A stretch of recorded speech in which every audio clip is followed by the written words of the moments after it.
تو کسی بھی غیر مسلم کی کوئی نیکی اللہ تعالیٰ فرما رہا ہے میں قبول نہیں کروں. وہ فی الآخرۃ من، دنیا میں صلہ دے گا. نمتعہم قلیلا، دنیا میں ہم ان کو صلہ دیں گے. اس لیے کہا وہو فی الآخرۃ من الخاسرین، آخرت میں ہم ان کو ناکام کر دیں گے، وہ خسارے میں. دنیا میں اپنی نیکی کا کچھ صلہ وہ پائیں گے. قل تمتعوا، خود اللہ بھی کہہ رہا ہے نفع اٹھا لو میں دے رہا ہوں. لیکن موت کے بعد اولئک الذین، یہ وہ لوگ ہیں جنہوں نے دنیا میں اپنے آپ کو سمجھا کہ ہم تو بہت اچھے کر رہے تھے. حبطت اعمالہم، لیکن ان کے اعمال ضائع ہو گئے اور اللہ تعالیٰ نے ان کی کوئی قیمت نہ لگائی. یہ ایک قانون ہو. دوسرا قانون، جو دین پہ چلنے والے ہیں ان کے ساتھ کیا ہوگا؟ اگر وہ پورے دین پر چل رہے ہیں تو پھر قرآن خوشخبری دیتا ہے انتم الاعلون، تم سب سے بلند رہو گے، تم سب سے عزت والے ہوگے. ان کنتم مؤمنین، اگر یہ دین پر چلنے والے ہوں گے پورے تو پھر کیا ہوگا؟ لفتحنا علیہم برکات من السماء والارض، زمین آسمان کی برکتوں کے دروازے تمہارے لیے اللہ تعالیٰ کھول دے گا. صرف دنیا میں اللہ کیا کرے گا اس کو میں آپ کو بتا رہا ہوں، جو اللہ نے قرآن میں وعدے کیے ہیں. اگر تم پر کوئی دشمن چڑھ آتا ہے تو وَكَانَ حَقًّا عَلَيْنَا نَصْرُ الْمُؤْمِنِينَ، پھر میرے ذمے ہے میں تمہاری مدد کروں. اور اگر اللہ تمہاری مدد کرے تو پھر کیا ہوگا؟ پھر وَلَن تُغْنِيَ عَنْكُمْ فِئْتُكُمْ شَيْئًا وَلَوْ كَثُرَتْ وَأَنَّ اللَّهَ مَعَ الْمُؤْمِنِينَ.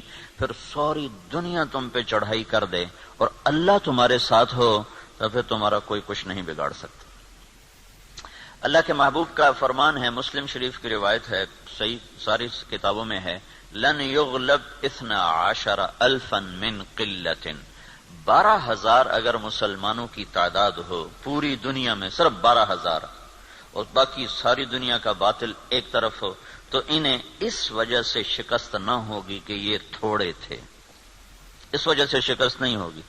اگر 12,000 کو شکست ہوئی ہے 12 لاکھ کے مقابلے میں یا 12 کروڑ کے مقابلے میں، تو شکست کی وجہ اللہ تعالیٰ کا نبی فرما رہا ہے کمی نہیں ہے، شکست کی وجہ ان کا اللہ سے تعلق کا ٹوٹنا یا ان کے اندر گناہوں کا پایا جانا، ورنہ 12,000 مسلمان ساری دنیا کے لیے کافی ہیں. لن یغلب 12,000 من قلت، 12,000 پر کوئی غالب نہیں آ سکتا. وَأَنَّ اللَّهَ، ویسے تو ایک مسلمان ہو تو اس پہ کوئی غالب نہیں آ سکتا جب اللہ ساتھ ہو. نبی ایک ہی تو ہوتا ہے، اکیلا نبی ہوتا ہے اور سارا کفر اس کے سامنے ہوتا ہے. اور ہود علیہ السلام تو ایسی قوم کے سامنے آئے تھے جن کے قد اس پلر کو دگنا کرو تو تب جا کے ان کا قد بنتا تھا. اتنے قد آور قوم تھی کہ 30 40 ہاتھ، یعنی کوئی 60 فٹ ان کا قد بنتا تھا. اور ان کے مقابلے میں اللہ نے لشکر کی وجہ ایک بھیجا، صرف ہود. وَإِلَىٰ عَادٍ أَخَاهُمْ هُودًا، ہم نے عاد کی طرف ہود کو بھیجا تو سارے مل گئے لیکن ہود علیہ السلام کو ہاتھ نہیں لگا سکتے، ایک ہی کافی ہوتا ہے. لیکن یہ اسباب کی دنیا ہے، اسباب کی دنیا ہے، تو یہاں بطور سبب یہ معجزات کا جہان نہیں، نبیوں کا معاملہ اور ہوتا ہے اور امت کا معاملہ اور ہوتا ہے. نبیوں کے ساتھ اللہ تعالیٰ کا نظام خصوصی چلتا ہے اور عام انسانوں کے ساتھ اللہ تعالیٰ کا نظام عمومی چلتا ہے. ہمیں مکڑی کے جالے سے اللہ نہیں چھپائے گا. کافر پہنچ گئے اور سامنے کھڑے ہوئے ہیں، اور وہ جب آپ ہجرت کی رات نکلے 27 صفر نبوت کے 14ویں سال رات کو نکلے اور جا کر غار ثور میں چھپے، تو کھوجی پاؤں کو دیکھتے دیکھتے غار پر پہنچ گیا لوگوں کو لے کر کہ یہاں پاؤں کا نشان ہے. لیکن اس کے پہنچنے سے پہلے اللہ نے ایک بیل اٹھائی، اس بیل میں مکڑیوں کو بھیجا، مکڑیوں نے جالا تن دیا اور ایک کبوتری نے انڈے دے دیے. جتنی دیر میں یہ لوگ پہنچے اتنی دیر میں یہ کام ہو چکا تھا.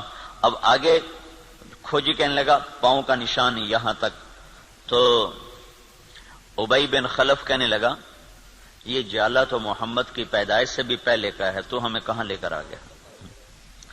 اور دوسرا پھر آپ سامنے ہیں، یہ نہیں کہ کوئی چھپے میں غار ثور کو ٹیڑھا مڑا، سیدھا ایسے چوڑا سا دہانا ہے اور اس کے سامنے بیٹھا ہوا آدمی نظر آتا ہے.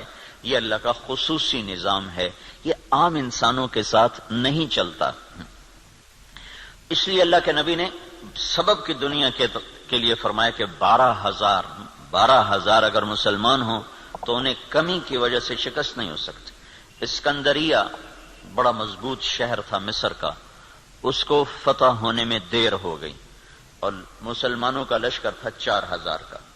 تو حضرت عمرو بن عاص رضی اللہ تعالیٰ عنہ نے عمر رضی اللہ تعالیٰ عنہ کو خط لکھا کہ یہاں بہت بڑا لشکر ہے اور میں 4,000 کے ساتھ ان کا مقابلہ نہیں کر سکتا، اب میری مدد کے لیے فوج روانہ کرو.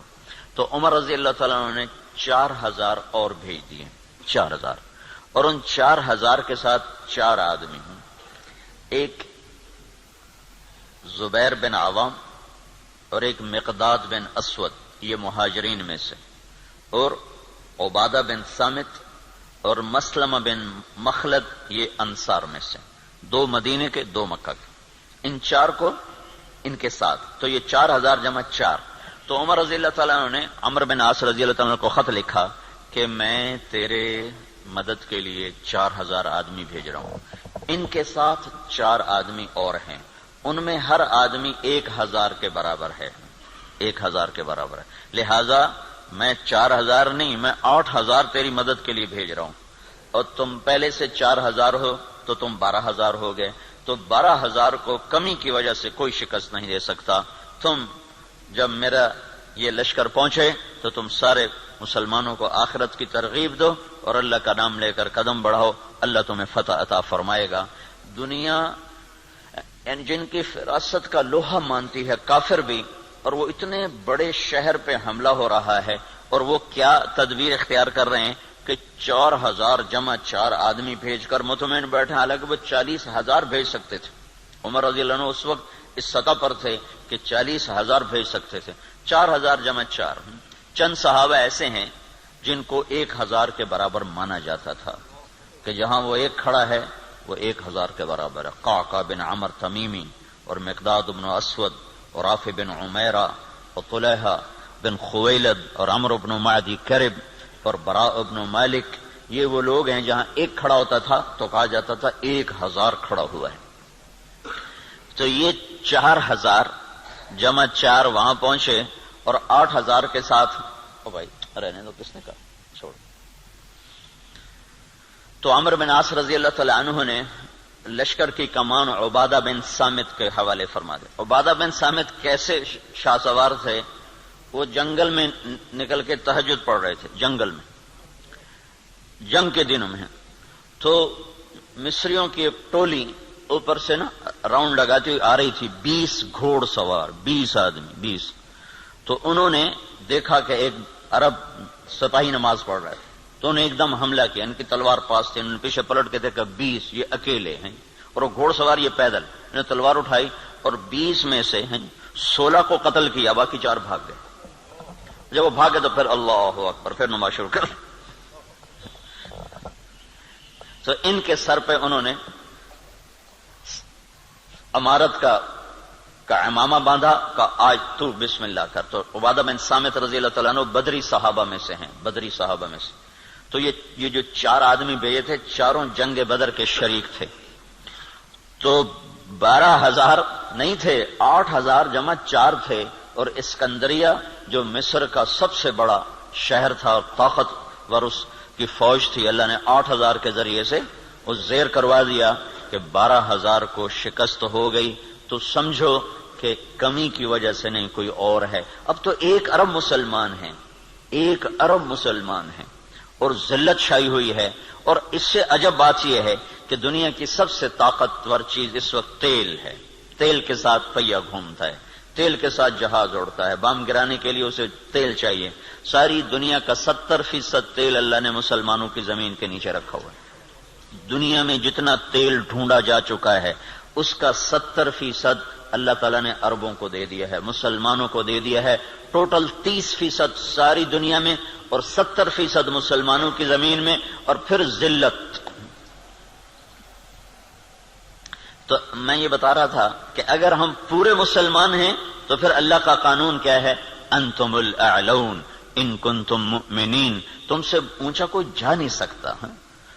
وَلِلَّهِ الْعِزَّةُ وَلِرَسُولِهِ وَلِلْمُؤْمِنِينَ، عزت صرف تمہیں ملے گی، کافر کو ذلت ملے گی. لَفَتَحْنَا عَلَيْهِمْ بَرَكَاتٍ مِّنَ السَّمَاءِ وَالْأَرْضِ، زمین آسمان کی برکتوں کے میں دروازے کھول دوں گا، اور تمہاری زمین کا ذرہ ذرہ وہ برکت بنے گا، آسمان کا قطرہ قطرہ وہ برکت بنے گا. تم پہ دشمن چڑھے گا تو کان حقا علینا نصر المؤمنین، میرے ذمے ہے میں تمہاری مدد کروں، میں خود آؤں گا. ان تستفتحوا فقد جاءکم الفتح وان تنتهوا فهو خیر لکم وان تعودوا نعود. اللہ اکبر. یہ جنگ بدر کی آیات ہیں. اللہ تعالیٰ کہہ رہا ہے پتہ چل گیا نا تمہیں کہ اللہ کس کے ساتھ ہے، اور تم کہا کرتے تھے حق کو واضح کر. آج حق واضح ہوا کہ تم ذلیل ہوئے اور بے ہتھیار بے سر و سامان وہ کامیاب ہوئے. اب جاؤ اور بس کر دو تو تمہارے لیے اچھی بات ہے. اگر تم لوٹو گے تو میں لوٹوں گا. ان تعودوا نعود، اگر تم آؤ گے تو میں آؤں گا. تو پر اللہ کے ساتھ کون لڑے؟ جب ہرمزان، تستر ایک جگہ تھی ایران کی کا ایک صوبہ تھا تستر، وہ 1 سال کے بعد فتح ہوا تھا. اس پر اتنی لمبی جنگ چلی کہ 1 سال، ایک قلعہ 1 سال لے گیا تھا. تو اس کے سردار ہرمزان پکڑا گیا، زندہ پکڑا گیا. تو عمر رضی اللہ عنہ نے فرمایا کہ اسے مدینے بھیجو. جب وہ مدینے پہنچا تو عمر رضی اللہ عنہ نے پوچھا بھائی کیا حال ہے؟ کہنے لگا کیا پوچھتے ہو؟ جب ہمارا تمہارا مقابلہ تھا تو ہم تمہیں اپنے جوتے کی نوک پہ نہیں لکھتے تھے. جب تم نے اللہ کو ہمارے سامنے کھڑا کر دیا تو اب اللہ سے کون لڑے؟ یہ ایک مجوسی ایرانی سردار کی بات تھی. جب اللہ کو سامنے کھڑا کر دیا تو اب اللہ سے کون لڑے؟ پھر وہ ایمان لایا، کلمہ پڑھا. حضرت عمر کے بڑے اچھے ساتھیوں میں وہ شمار ہوتے رہے رحمت اللہ علیہ. تو اگر پورا دین ہے تو پھر اللہ یہ قانون بتا رہا ہے. اگر ادھورا دین ہے پھر کیا ہوگا؟ پھر وہی ہوگا جو ہو رہا ہے. لیکن میں قرآن سے بھی بتاؤں گا کہ کیا ہوگا. ہوگا تو وہی جو ہم دیکھ رہے ہیں. لیکن اللہ کا قرآن بھی اس کی طرف نشاندہی کرتا ہے، بتلاتا ہے کہ اگر تم ادھورے چلو گے، پورے نہیں چلو گے. دیکھو نا 33 نمبر لے کر بھی تو آدمی پاس ہوتا ہے، لیکن کوئی اس کو جاب دیتا ہے، کوئی نوکری دیتا ہے. کہا جی کون سے ڈویژن ہے؟ کہا جی 3rd ڈویژن کا. جا جتی چاہتے ہونے نکل جائے. 1st ڈویژن والے کو لوگ دیکھتے ہیں کہ ہاں بھائی کتنے نمبر لیے تھے آپ نے، کتنا ایکسپیرینس ہے آپ کا. تو ہم 33 نمبر والے مسلمان ہیں، تو اللہ سے ہم مانگتے ہیں 100 نمبر والا معاملہ. تو اب اللہ تعالیٰ کا قرآن بتاتا ہے، کیا کہتا ہے؟ وَلَنُذِيقَنَّهُمْ مِنَ الْعَذَابِ الْأَدْنَى دُونَ الْعَذَابِ الْأَكْبَرِ لَعَلَّهُمْ يَرْجِعُونَ. جب تم ادھورے چلو گے نا، کبھی نماز پڑھی کبھی چھوڑ دی، کبھی روزہ رکھا کبھی چھوڑ دیا، کبھی حلال کھایا کبھی حرام کھایا، کبھی جھوٹ بولا کبھی سچ بولا، کبھی سود پہ چلے کبھی حلال پہ چلے. جب تم یہ سارا گڑبڑ کر دو گے تو پھر میں کیا کروں گا؟ وَلَنُذِيقَنَّهُمْ مِنَ الْعَذَابِ الْأَدْنَى، میں تمہیں چھوٹے چھوٹے عذاب دوں گا. دون العذاب الاکبر، بڑا عذاب نہیں دوں گا. بڑا عذاب کیا ہے؟ قرآن کی دوسری آیت فَيُعَذِّبُهُ اللَّهُ الْعَذَابَ الْأَكْبَرَ يَصْلَى النَّارَ الْكُبْرَى. جہنم کی آگ، دوزخ کی آگ، یہ بڑا عذاب ہے اور یہ خوفناک عذاب ہے. اس سے توبہ توبہ. اوہو انہا لغا، بھڑکتی ہے. نزاعۃ للشوا، کھال کھینچ دیتی ہے.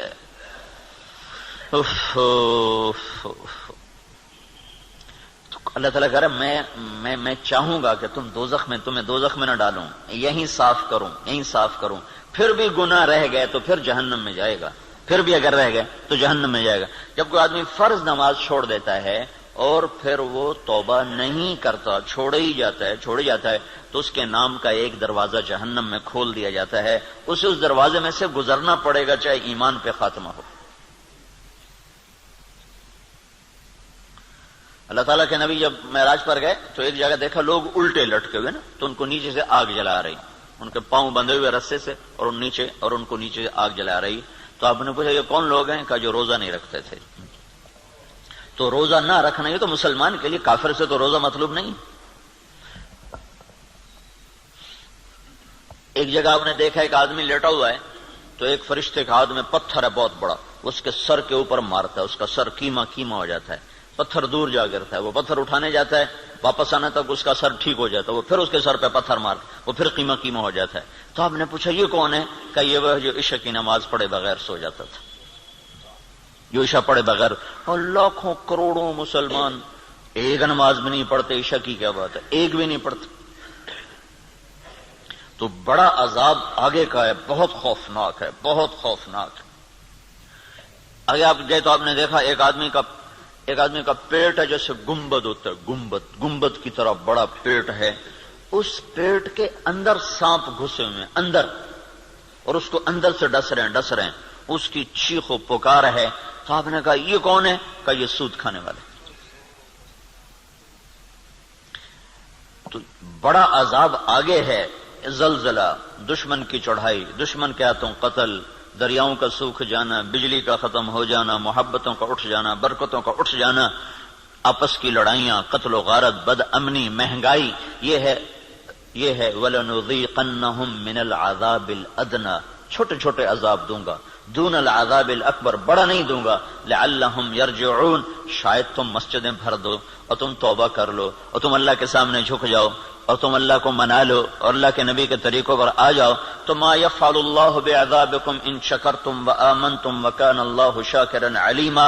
اللہ تعالیٰ فرماتا ہے تمہیں سزا دے کے مجھے کیا خوشی ہوتی، تمہیں سزا دے کے مجھے کیا خوشی ہوتی، تم انسان بنو اور جو کہتا ہوں کرو، جس سے روکتا ہوں چھوڑو، تو میں تمہیں عذاب دے کے مجھے کوئی خوشی نہیں ہے، لیکن تم میرے من کے چلو، میرے بن کے۔ آپ 5000 تنخواہ دے کر اگلے کی کھال اتار دیتے، ذرا سا گڑبڑ کر دے تو اس کی ماں بیٹی نہیں چھوڑتے، اور اللہ تعالیٰ سر سے لے کر پاؤں تک وجود دیتا ہے، ایک سیل ساری دنیا مل کے نہیں بنا سکتی، ایک سیل میں جو جہان کام کر رہا ہے ساری دنیا عاجز ہے اس ایک سیل کا، صرف ایک سیل کا جہان سمجھنے سے دنیا کا انسان عاجز ہے، اور کئی خرب سیلز جمع ہوتے ہیں تب اللہ ایک انسان بناتا ہے، ہر سیل میں ایک کائنات ہے جس کا نظام اللہ تعالیٰ چلاتا ہے، تو اس کے بعد اس کا اتنا حق نہیں ہے کہ میری مان کے چل، میری مان، اطیع اللہ و اطیع الرسول، اللہ کی مانو اور اللہ کے رسول کی مانو، اپنی مرضی پہ نہ چل۔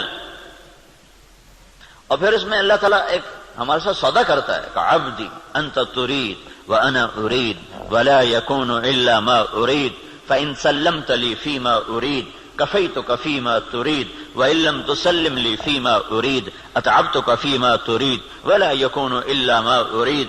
اے میرے بندے، ایک تیرا ارادہ ہے، ایک تیرے رب کا ارادہ ہے، جو تو چاہتا ہے وہ اللہ کے ارادے کے بغیر نہیں ہو سکتا، جو اللہ چاہتا ہے وہ تمہارے بغیر کر دیتا ہے۔ تو ایک کام کرو، یہ اس چند روزہ زندگی میں جو میں کہوں کرتے جاؤ کرتے جاؤ کرتے جاؤ کرتے جاؤ، یہ نہ دیکھو کہ نفع کیا ہے نقصان کیا ہے، یہ دیکھو کہ اللہ کیا چاہتا ہے اور اللہ کا رسول کیا کہتا ہے، بس تم یہ کرتے جاؤ تو کیا ہوگا، کفیتک فیما ترید، جو تم چاہو گے میں کر دوں گا۔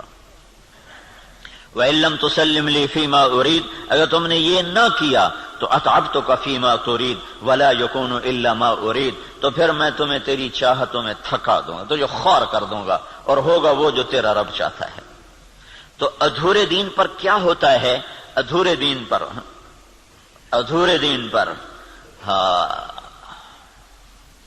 اللہ تعالیٰ یوں کہتا ہے ضرب اللہ مثلا قریة كانت آمنة مطمئنة يأتيها رزقها رغدا من كل مكان فكفرت بأنعم الله فأذاقها الله لباس الجوع والخوف بما كانوا يصنعون۔ جب تم دین پر چلتے ہو تو اللہ کہتا ہے میں خوف دور کر دیتا ہوں، ولا يبدلنهم من بعد خوفهم امنا، میں خوف دور کرتا ہوں، امن قائم کرتا ہوں، بے برکتی دور کرتا ہوں، برکتیں لے کر آتا ہوں۔ اور جب تم بگڑتے ہو تو پھر میں کیا کرتا ہوں کہ میں ساری برکتیں واپس لیتا ہوں، پھر اور کیا کرتا ہوں، پھر میں خوف طاری کرتا ہوں اور بھوک طاری کرتا ہوں۔ فَأَذَاقَهَا اللَّهُ لِبَاسَ الْخَوْفِ وَالْجُوعِ، جب تم میری مانتے ہو تو زمین آسمان تمہاری نوکری کرتے ہیں، اور جب تم پھر ٹکراتے ہو تو پھر کیا ہوتا ہے کہ میں برکتیں واپس لیتا ہوں اور بھوک اور خوف کا لباس پہنا دیتا ہوں۔ دیکھو یہاں لباس کا ہے، لباس ہے، لباس سارے جسم پر ہوتا ہے، خوف دل کی کیفیت کا نام ہے اور بھوک پیٹ کی کیفیت کا نام ہے۔ صرف پیٹ میں بھوک ہوتی ہے اور سارا بدن بے قرار ہوتا ہے، صرف دل میں خوف ہوتا ہے اور سارا بدن بے قرار ہوتا ہے، اور اگر جسم کے ایک ایک رونگٹے میں بھوک پڑ جائے اور ایک ایک رونگٹے میں بھوک ڈال دی جائے اور ایک ایک رونگٹے میں اللہ تعالیٰ خوف ڈال دے تو پھر اس آدمی کا کیا حال ہوگا، یا اس معاشرے کا کیا حال ہوگا جس کے روئیں روئیں میں خوف اور بھوک کو ڈال دیا جائے۔ تو یہ اللہ تعالیٰ چھوٹے عذاب کی نشاندہی کر رہا ہے اپنی کتاب میں، اپنے قرآن میں، کہ جب تم نافرمانیاں کرتے ہو تو ظہر الفساد فی البر والبحر، زمین و آسمان میں، بر خشکی اور تری میں، کبھی سمندروں میں موجیں اٹھتی ہیں، کبھی زمین کی برکتیں گم ہو جاتی ہیں، کبھی زمین کپ کپاتی ہے، کبھی پہاڑ لرز جاتے ہیں، کبھی آسمان بے موسم بارشوں پہ اتر آتا ہے، کبھی ہوائیں پاگل ہو جاتی ہیں، کبھی محبتیں مٹ جاتی ہیں۔ یہ کیوں ہوتا ہے؟ یہ کیوں ہوتا ہے؟ جب تم بما کسبت ایدی الناس، یہ تمہارے اپنے ہاتھوں کی کمائی سے ہوتا ہے، تمہارے اللہ کا نہ ارادہ نہیں، تمہارے اپنے ہاتھوں سے ہوا ہے۔ بما کسبت ایدی الناس، یہ تمہارے اپنے ہاتھوں کی وجہ سے ہے۔ لیذیقہم بعد الذی عملوا، اللہ کہہ رہا ہے یہ تمہارے پوری سزا نہیں ہے، چھوٹی سزا، تھوڑی سزا، تھوڑی سزا کہ تم اللہ کی طرف رجوع کرو۔ تو بھائیو، مکمل دین ہے تو اللہ کا قانون اور ہے، ادھورا دین ہے اللہ تعالیٰ کا قانون اور ہے۔ زمین آسمان اللہ کے ہیں، قانون بھی اللہ کا چلتا ہے۔ زمین آسمان اللہ کی بادشاہی ہے، حکم بھی میرے اللہ کا چلتا ہے، یہاں کوئی پر نہیں مار سکتا، دم نہیں مار سکتا۔ ایک کتاب میں نے حدیث پڑھی، اللہ تعالیٰ نے ایک نبی سے فرمایا، یاد رکھ تیرے بدن پہ جو مکھی بیٹھتی ہے نا، وہ بھی تیرے رب کی اجازت سے بیٹھتی۔ اور قرآن دیکھو، ما تسقط من ورقۃ الا يعلمها، پتے کو کہو کہ اللہ کی مرضی کے بغیر گر کے دکھا دو۔ صرف فیصل آباد کے درختوں کے پتے گنو تو گنے نہ جائیں، صرف پاکستان کے درختوں کے پتے گنو تو گنے نہ جائیں، تو کل کائنات میں کتنے جنگل، پھر سمندر کے جنگل جو پانی کے اندر درخت ہیں وہ زمین کے درختوں سے زیادہ ہیں۔ اللہ نے پانی کے اندر بے شمار جنگل بنایا ہوا ہے، تو آپ نے اس کی شہنشاہی دیکھو کیا کہتا ہے، ایک پتا بھی گرتا ہے تو تیرے رب کے امر کے ساتھ ہے، تیرا اللہ اسے جانتا ہے۔ جاننے کا مطلب ہے کہ اس کے امر سے گرتا ہے۔ ولا حبہ، کوئی دانہ، فی ظلمات الارض، زمین کے اندھیروں میں، ولا رطب ولا یابس، کوئی خشک و تر، الا فی کتاب میں مبین، ہر شے تیرے رب کی کتاب میں ہے۔ اتنی بڑی بادشاہی کا مالک ہو اور ہم بے وقوف لوگ اسی سے ٹکرانا شروع کر دیں تو ہم سے بڑا دیوانہ کون ہوگا؟ جھوٹ کے بغیر کام نہیں چلتا، سبحان اللہ، یہ مسلمان کہتا ہے۔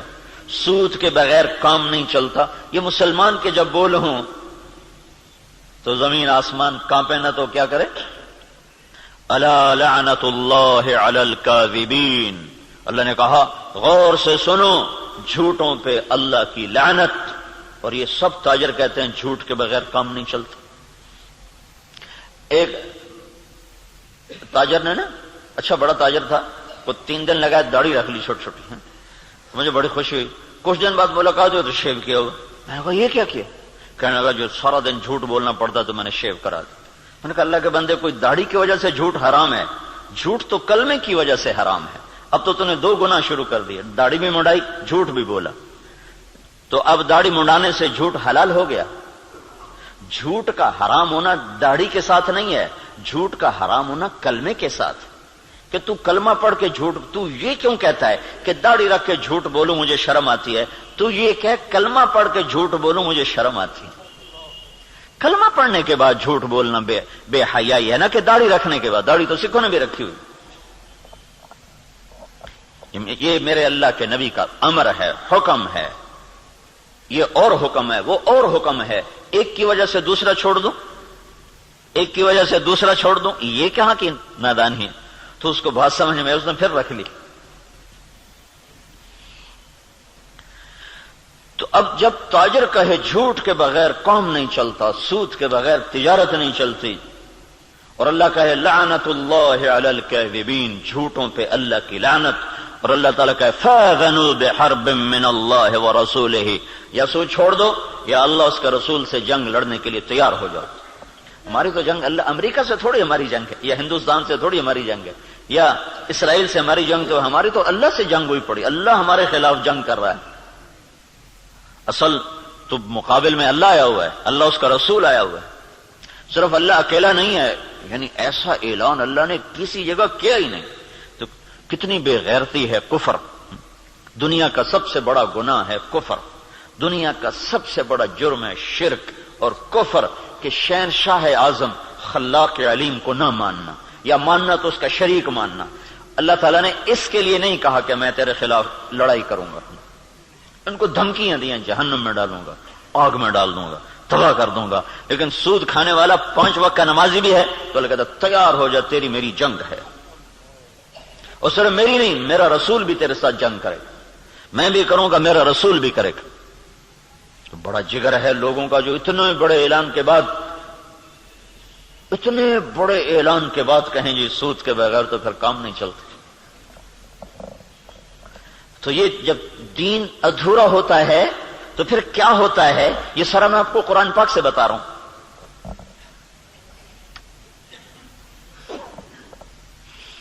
ہائے ہائے میرے بھائیو, اگر اللہ کے رسول کی ہمیں پشت پناہی نہ ہوتی تو اللہ کی قسم ہم بندر خنزیر بن چکے ہوتے. دعا دو اس مدینے والے کو جو اتنا رویا ہے. کوئی نبی اتنا نہیں رویا کہ اللہ کو جبریل بھیجنا پڑے کہ بس کر, اتنا نہ رو. کوئی نبی اتنا نہیں رویا ہے. اور تمہارا نبی اتنا رویا ہے کہ ایک دفعہ نہیں سینکڑوں دفعہ جبریل آیا ہے, یا رسول اللہ کہہ رہا ہے اتنا نہ رو. اور اس کو چھوڑو, قرآن کی گواہی سنو, قرآن کی جو قیامت تک پڑھا جائے گا. اور ہر گھر میں ہے. حدیث پاک تو انہی کے گھر میں ہوگی جس کو تھوڑا حدیث کا علم ہے, لیکن قرآن تو ہر پڑھے لکھے ان پڑھ کے گھر میں ہوتا ہے. تو میرا اللہ قرآن میں اپنے نبی سے کہتا ہے فَلَا تَذْهَبْ نَفْسُكَ عَلَيْهِمْ حَسَرَاتٍ. میرا نبی یہ انسانوں کے لیے اتنا نہ رو کہ روتے روتے تو خود ختم ہو جائے.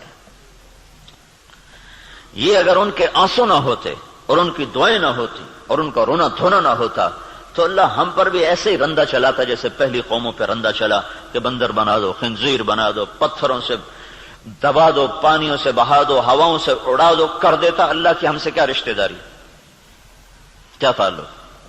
ان اللہ لغنی عن العالمین. اللہ کہ میں سب سے بے نیاز, سب سے غنی.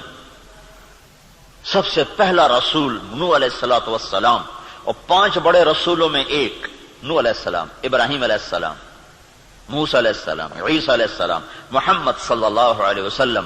5 بڑے رسولوں میں 1,24,000 نبی اور رسول, 313 رسول, پھر 313 میں 5 سب سے اعلی نمبر, ان میں سب سے بڑے محمد الرسول اللہ صلی اللہ تعالی علیہ وسلم ہیں. تو اللہ تعالیٰ نوح علیہ السلام سے اللہ نے کہہ دیا انی اعظک ان تکون من الجاہلین. اللہ اکبر, اللہ اکبر.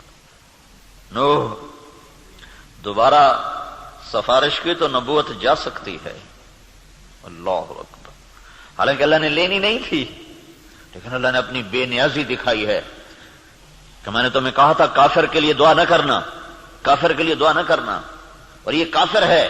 انہ لیس من اہلک انہ عمل غیر صالح فلا تسألنی ما لیس لک بہ علم انی اعظک ان تکون من الجاہلین. اس لیے تو نوح علیہ السلام قیامت کے دن کہیں گے میں نہیں آج سفارش کر سکتا, میں نے اپنے بچے کے لیے دعا مانگی تھی. اور نوح علیہ السلام کو پتہ نہیں تھا کہ یہ کافر ہے. اگر پتہ ہوتا تو کبھی نہ مانگتے. اس لیے انہوں نے کہا لا تکن من الکافرین. اگر پتہ ہوتا تو کہتے لا تکن من الکافرین. انہیں پتہ نہیں تھا, وہ منافق تھا. کہا لا تکن مع الکافرین. مع اور من, مع کا مطلب تھا کہ تو مسلمان ہے تو کافروں کے ساتھ کیوں جا رہا ہے. ان کو معلوم نہیں تو اس نے اپنا کفر چھپائے رکھا. اگر معلوم ہوتا تو پھر کہتے لا تکن من الکافرین, کافروں میں سے مت ہو. کہا نوح دوبارہ بات نہیں کرنی ہے, دوبارہ نہیں بات کرنی ہے. تو اللہ تو اتنا بے نیاز ہے, تو ہماری کیا حیثیت. یہ تو اس سے محمد مصطفیٰ سے اللہ نے پیار ہی ایسا کیا ہے کہ اس کے طفیل ہم بھی نبھ گئے, اور ہماری بھی لاٹری نکل آئی کہ اللہ نے ہمیں حضرت محمد صلی اللہ تعالی علیہ وسلم کا امتی بنا دیا, اور ان کی دعائیں بیچ میں حائل ہو گئیں. یا رب امتی امتی, یا رب امتی امتی, کہ آخر ایک رات آپ رو رہے ہیں اور کہہ رہے ہیں یا اللہ, ابراہیم علیہ السلام نے کہا تھا فَإِنَّهُ مِنِّي وَمَنْ عَصَانِي فَإِنَّكَ غَفُورٌ رَحِيمٌ. یا اللہ جو میرے یہ آپ نے بات دہرائی قرآن کی آیت. پھر کہا یا اللہ عیسیٰ علیہ السلام نے تجھ سے کہا تھا ان تعذبہم فإنہم عبادک وإن تغفر لہم فإنک انت العزیز الحکیم. اے میرے رب تو انہیں معاف کر دے تو مہربان ہے، تو انہیں پکڑ لے تو رب ہے، عذاب دینا تجھے حق ہے، معاف کرنا بھی تیری رحمت ہے، تیری مرضی ہے. دونوں نبیوں نے کہا تیری مرضی. یا اللہ نہ میں ابراہیم کی کہتا ہوں نہ میں عیسیٰ کی کہتا ہوں، میں تو اپنی کہتا ہوں یا رب امتی امتی یا رب امتی امتی یا رب امتی. تیار کردہ مواعظ اسلامیہ کیسٹ سینٹر بیرون تبلیغی مرکز ابدالی روڈ ملتان 24 گھنٹے رابطے کے لیے 0301 74 60 371 پر رابطہ کریں. ابراہیم کی کہتا ہوں نہ میں عیسیٰ کی کہتا ہوں، میں تو اپنی کہتا ہوں یا رب امتی امتی یا رب امتی امتی یا رب امتی امتی. یا اللہ میری امت کو معاف کر دے، یا اللہ میری امت کو معاف کر دے، یا اللہ نہیں کرنا پھر بھی کر دے. اور اتنا روئے کہ پھر جبریل کو آنا پڑا. یا رسول اللہ تعالیٰ پوچھ رہے ہیں آپ کیوں رو رہے ہیں؟ کہا جبریل مجھے میری امت رلا رہی. تو پھر اللہ تعالیٰ نے پیغام بھیجا سنردیک فی امتک، میں تجھے تیری امت کے بارے میں خوش کر دوں گا. یہ دعائیں بیچ میں حائل ہیں، ورنہ اللہ کو کیا پرواہ ہے.